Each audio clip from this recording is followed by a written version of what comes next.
sueño, el brillo de la vida que habita en el hombre nuevo. Vengo buscando un ideal de un mundo sin clase que se pueda levantar. Vengo con el mundo y vengo con los pájaros, vengo con las... It's the 2K Sports pregame show. Welcome to 2K Sports, everybody. Thanks for joining us. Ernie Johnson, Shaquille O'Neal, and Kenny the Jet Smith. And tonight our broadcast will be shifting to Atlanta, where we'll see the Hawks.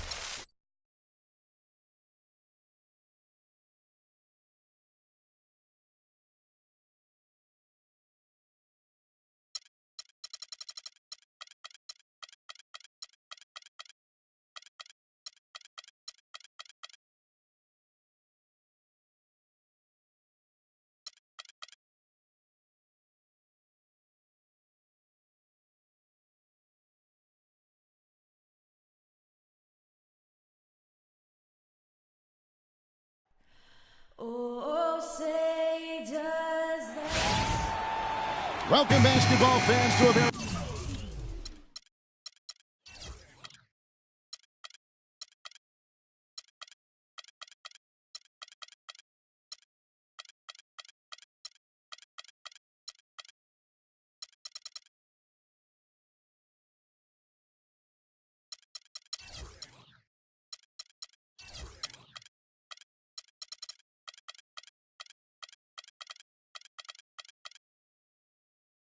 special Veterans Day edition of the NBA on 2K Sports.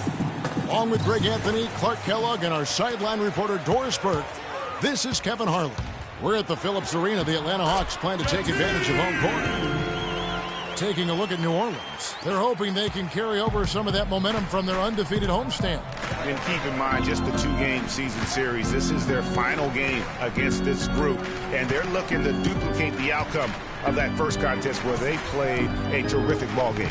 Yeah, exactly. I mean, given the way things went for them in that game, I'll bet they wish they could play them more than just twice. But we'll see if they feel that way once this game's over. Now, the opening lineup for the New Orleans Pelicans. Clarkson is out there at DeRozan. Then it's Bogut. Then there's Davis. And it's Caspi in at the 3.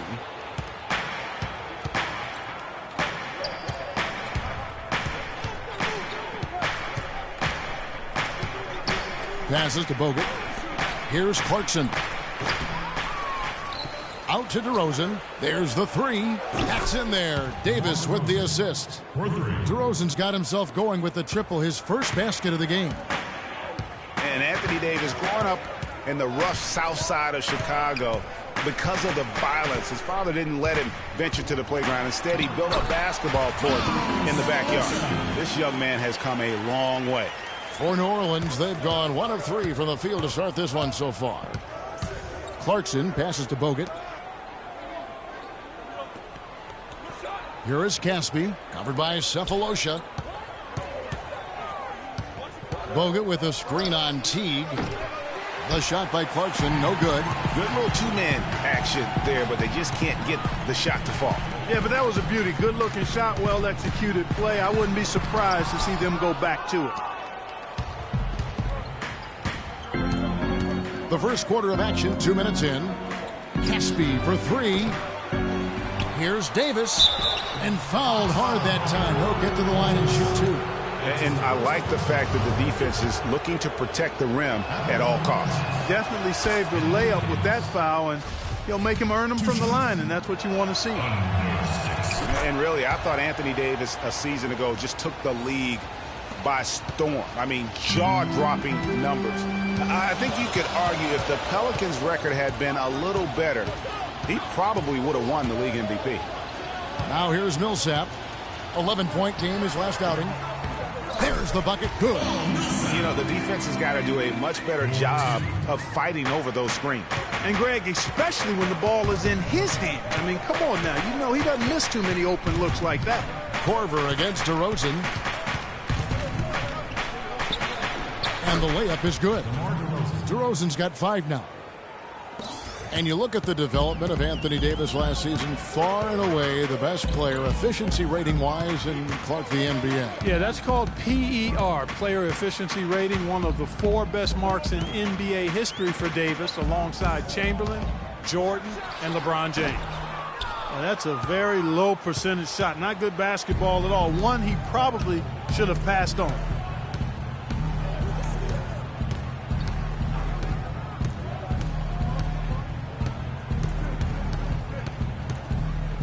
From 20 feet out, and he hits the jump shot.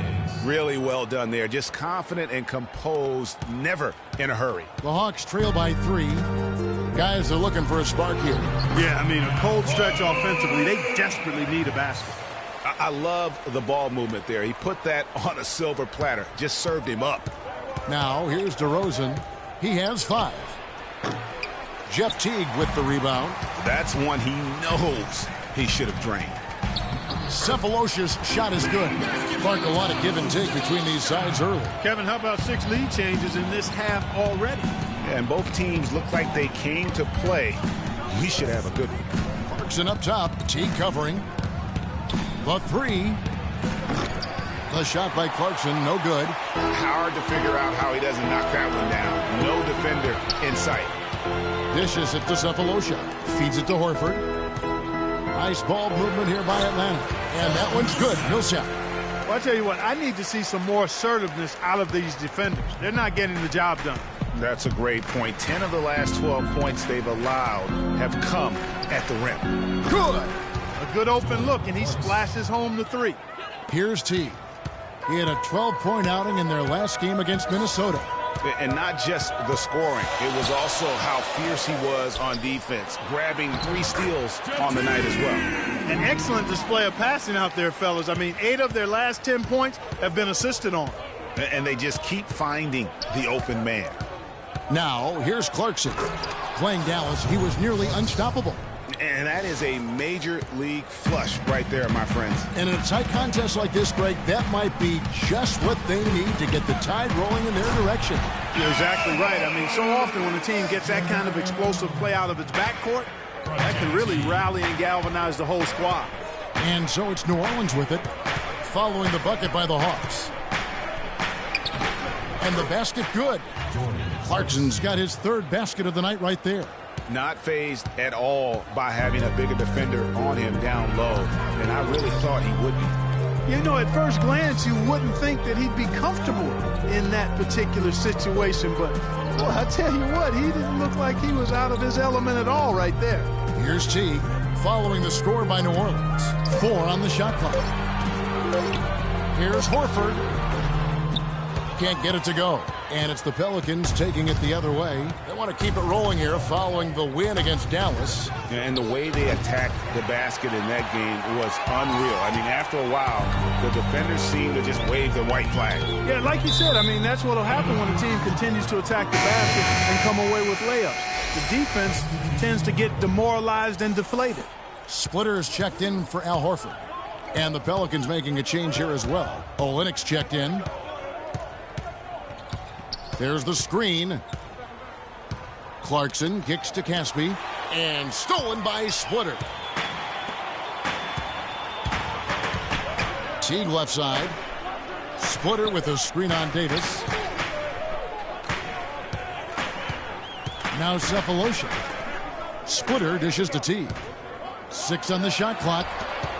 17-foot shot on the way. And he hits the jumper for 2.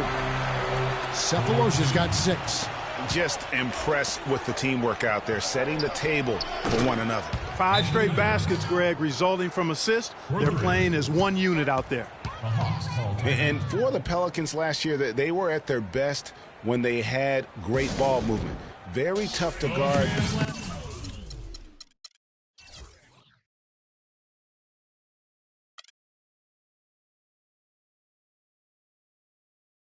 Their team when the offense was so active. For the Hawks, Tayshaun Prince is checked in for Cephalosha. Hardaway comes in for Kyle Korver. And Dennis Schroeder subbed in for Jeff Teague. New Orleans also making some changes. Smith comes in for Davis, and it's Green in for Caspi.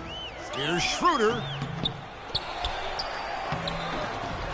Here's Splitter. Foul call that time on the way up. That'll give him 2 chances at the free throw line here. The Atlanta shooting their first free throws of the game. And the first one at the line is good. And the one thing Thiago Splitter gives you every year, Clark, is consistency. The numbers, the effort, the results, all very familiar every year. Yeah, his game is really built on the intangibles. He hustles, he knows where he's supposed to be, he gets to the right spot at the right time, crashes the boards, takes charges. He does all the little stuff. The Hawks leading. Outside Hardaway. He dishes it to Schroeder. Shot on the wing. That's good. Schroeder's got his first basket of the night. And for Thiago Splitter, he's been a relatively unsung player in his career, never getting his number called on offense, receiving little recognition from the media, but providing tough defense in the post. He shot over 55%, crashes the boards in the 20 minutes or so a game that he gets. So that's been good enough to really establish a productive career. Smith, the pass to Olynyk, fires for three. The shot is off, and Atlanta will go the other way with it, coming off that loss against the Timberwolves. You know what? A lot of three-pointers, but for me, more so, it was the shot selection on those three-pointers. I just felt like they were just too trigger-happy from downtown. You know, Greg, sometimes you're able to shoot your way out of a slump, but they just kept making things worse. Sometimes the harder you try, the worse it gets. You know, getting back to Splitter, yes, you need superstars to win in this league, but you also need guys like him, guys who put the team first with bust a gut to carry out their responsibilities on the floor, off the court, and in the locker room. You need all of that to be a championship team. And it's the Pelicans with the ball after the basket by Atlanta. Green, no luck. Young with the steal. Here's Olynyk, the big dunk at the end of the break. That is such good work to make this a one-possession game. Terrific steal to get it all started. And it's one thing to get the steal, but to so alertly turn it into a transition opportunity, even better. A moment to check in with Doris Burke. Doris?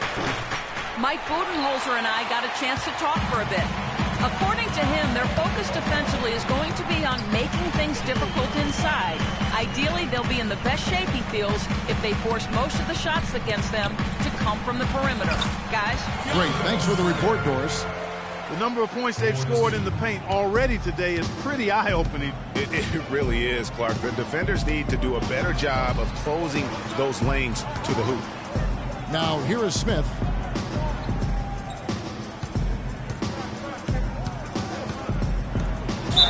And foul called as he misses. He'll go to the line and shoot two. Paul Millsap picks one up. And guys, Josh Smith, an interesting blend of talents. A good defender, great finisher around the rim. Also an underrated passer at times for a big man. Justin Holiday's checked in for Atlanta. And Stevenson's checked in for New Orleans. And Josh Smith, kind of a tweener. He's spent some time at power forward. Clark, he's spent some time at small forward. He's handled the ball. He's kind of all over the place. Yeah, he is, but I think he's best, Kevin, working inside. He's gotten stronger. He's worked on his post game, and I think as time has passed, he's settled in as a full-time power forward. At least that's where he should settle into. So it's Atlanta now, and the Pelicans picked up three with their last shot. And it's good. Schroeder's got his third bucket of the night. 3 consecutive baskets have come right at the rim. The defense had better start buckling down and tightening up. Guys, they are getting exposed in terms of their low post defense.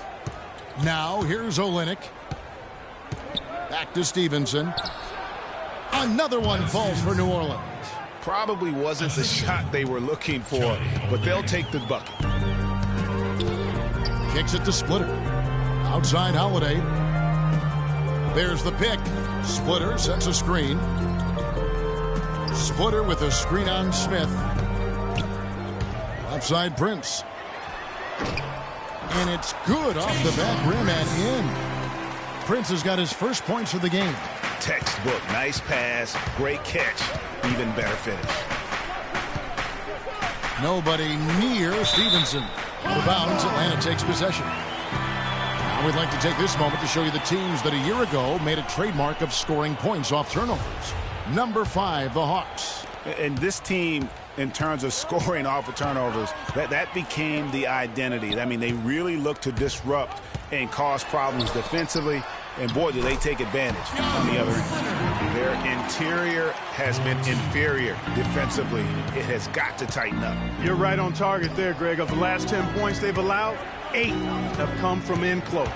On its way from Young for 2, and it comes off the front of the rim. Tell you what, they haven't wasted any time getting into the swing of things on the boards. And even this early, that's a good omen for the rest of the game.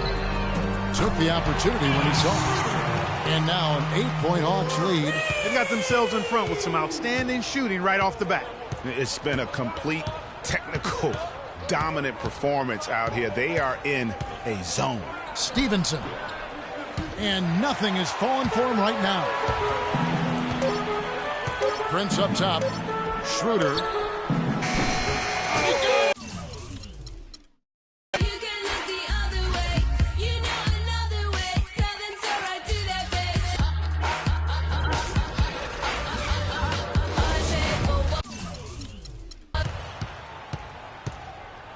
On the court right now, second quarter for the Pelicans. Anthony Davis is out there with Bogut. Then there's Caspi. Then it's DeRozan. And it's Stevenson in at the 1 spot. He kicks it to Caspi. Down to 5 on the shot clock. The wide open look here for DeRozan. No good from outside. Got the defender off his feet with the pump fake, but couldn't knock it down. All going up court. Teague can't hit. If they could end every possession with that shot, they'd be happy. 9 times out of 10, that's an easy layup for them. And so it's going to be a 3-second violation out there on the defense. The Pelicans have been successful on 3 of their 4 free throw attempts up to this point. And so he hits the technical free throw. So for the Hawks, Paul Millsap's checked in for Splitter. And it's Korver in for Justin Holiday. And a change for the Pelicans. Clarkson's checked in. They set the screen. Davis sets a screen. Clarkson kicks to Davis. And the foul called on Anthony Davis. That's his first foul. All right, a chance here to check out some stats for Korver. How he performed last season. He was around 12 points per game last year. 4 rebounds and 2 assists. And this is the kind of strong, steady play you like to see. He's earning his keep and helping them win games. And guys, they're finally getting the consistency they wanted to see from him. Look for that to continue. Last season, Atlanta showed just how much fun a team can have playing team basketball, a complete team effort. We use that word a lot. You don't see it much in the NBA, but boy, they epitomized the club. Yeah, they sure did. Refreshing to see a team do that well collectively without a real superstar. Just a solid group that understood their roles and played them perfectly. Pelicans trail by 12. Here's Clarkson. Shakes off the strong D and gets the bucket for 2. Clarkson's got 9 points. For Atlanta, they've gone 2 of 3 from the field here to open the second quarter. Now here is Cephalosha. 6 points for him. The steal. Cephalosha with the steal. From the left block. Lands soft on the front of the rim and drops. 8 points for Horford. Pelicans shooting 43% from the floor. Here's Davis. Count the bucket coming off a perfectly placed assist. He's got some serious momentum going right now. He's been great all day. Even last game, he was on fire. It's stolen by Bogut.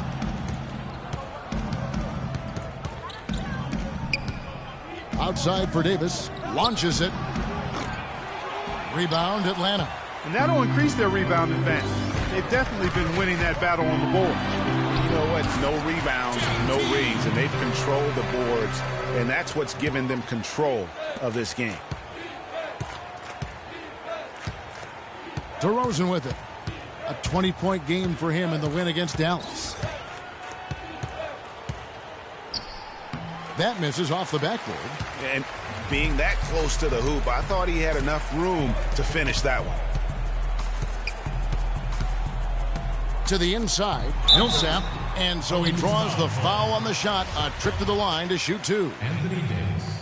And he isn't the biggest body at 6'8", Clark, but Paul Millsap very effective. And part of his being underrated and underestimated, I think, is due to that size. But folks are finally starting to come around. That kind of production he's put up will make that happen. And Millsap with over a 7-foot wingspan and also just a great nose for the ball. He gets you rebounds, blocks, and he leads all power forwards in steals pretty much every season.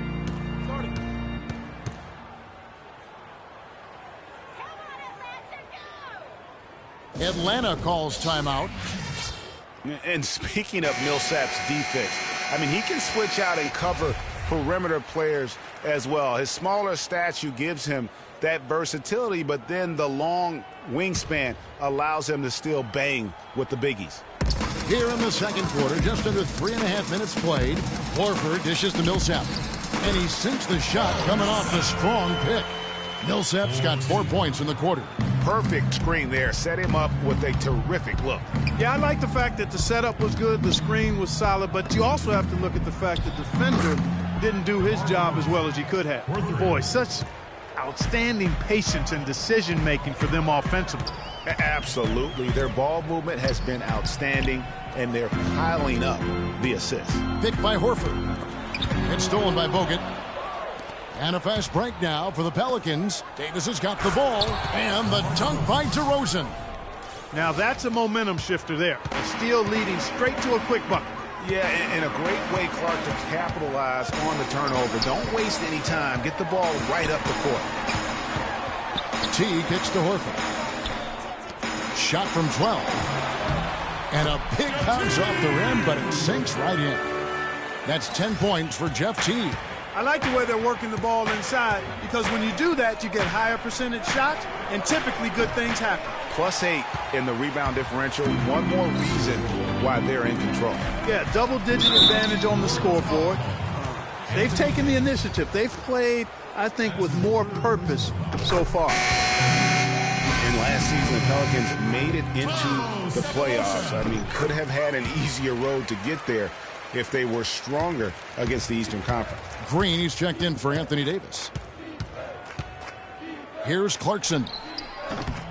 From outside, off the mark. It's been a real difficult game for him offensively, and it's cost him. And here is Cephalosha. 8 points for him. Here's Korver. And DeMar DeRozan pulls it down. And as far as jump shots go, that's what you have to continue to try and get. I don't know how that one stayed out. Inside. And stolen by Horford. Here's Teague. It's in and good for his 6th field goal in 10 attempts. He shot the ball exceptionally well as they've built this lead for themselves here. Pelicans trail by 14. Clarkson up top. Teague covering. And it's sent back by Horford. And that one goes out of bounds.